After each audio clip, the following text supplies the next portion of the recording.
देखिए, जुब्बल कोटखाई की बात करें, ये भाजपा के पास सीट थी और फतेहपुर जो सीट थी वो कांग्रेस के पास थी, अर्की जो सीट थी वो भी कांग्रेस के पास थी।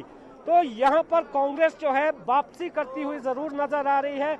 अर्की में एक बड़ा उलटफेर हमें देखने को मिला है कि शुरुआत में जब ये कहा गया और ये नजर भी आया कि कांग्रेस कहीं भी टक्कर में नहीं दिख रही थी, एक अप्रत्याशित जो है वहां से अभी तक के जो परिणाम सामने आ रहे हैं। और यहाँ जुब्बल कोटखाई में जो माना जा रहा था, जो सब जो है आंकलन कर रहे थे, वही हुआ। मुकाबला जो है यहाँ पर सीधे तौर पर निर्दलीय चेतन बरागटा और रोहित ठाकुर जो कांग्रेस के प्रत्याशी है उसके बीच में, भाजपा यहाँ कहीं नहीं है। देखिए, अभी तक जो है जो हमारे पास 14वें राउंड का जो हमारे पास जो आंकड़ा था, भाजपा मात्र 1977 वोट यहाँ से ले पाई है। 15 की जो अपडेट है वो होना बाकी है। यानी कि पूरी तरह से जो है यहाँ पर भाजपा को दरकिनार किया है। भाजपा जिस कुनबे की बात करती थी, मुख्यमंत्री ने यहाँ पर रैली की सुदेश, और अनुराग ठाकुर यहाँ पर आए और यहाँ प्रभारी बनाया गया था सुरेश भारद्वाज को, कैबिनेट मंत्री, उनके साथ सह प्रभार दिया गया था ऊर्जा मंत्री सुखराम चौधरी को। यहाँ पर जो संगठन मंत्री हैं भाजपा के हिमाचल के पवन राणा, वो भी यहाँ पर आए, सह प्रभारी आए, पूरी ताकत यहाँ पर लगाई थी। लेकिन वो ताकत कहाँ है कि आप 16-15 राउंड हो जाते हैं और आप 2000 का आंकड़ा छूते हैं।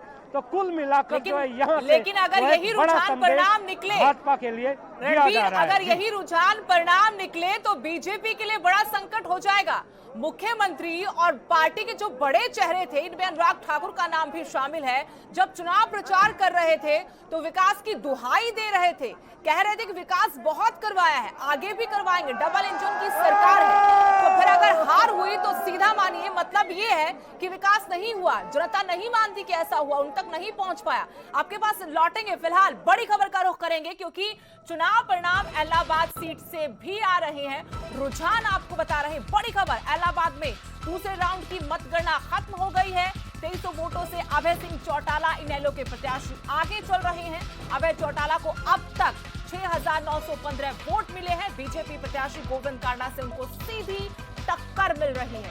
गोविंद कांडा को अब तक 4615 वोट मिले हैं, जबकि तीसरे नंबर पर हैं कांग्रेस के उम्मीदवार पवन बेनीवाल, जो बीजेपी छोड़कर कांग्रेस में शामिल हुए थे। कांग्रेस ने टिकट भी दिया, लेकिन यहां पर ज्यादा करिश्मा उनका फिलहाल नजर नहीं आ रहा। मुकाबला यहां कड़ा है अभय सिंह चौटाला गोविंद कांडा के बीच में। जो अभी तक की मतगणना यहां पर हुई है उसके मुताबिक जो रुझान आ रहे हैं वो हम आपको लगातार बता रहे हैं। सबसे पहले बता रहे हैं, इलाहाबाद उपचुनाव में दूसरे राउंड की मतगणना खत्म हो गई है, जिसके आधार पर अभय सिंह चौटाला, जिनके इस्तीफे के बाद ये उपचुनाव हुआ, 2300 वोटों से आगे चल रहे हैं।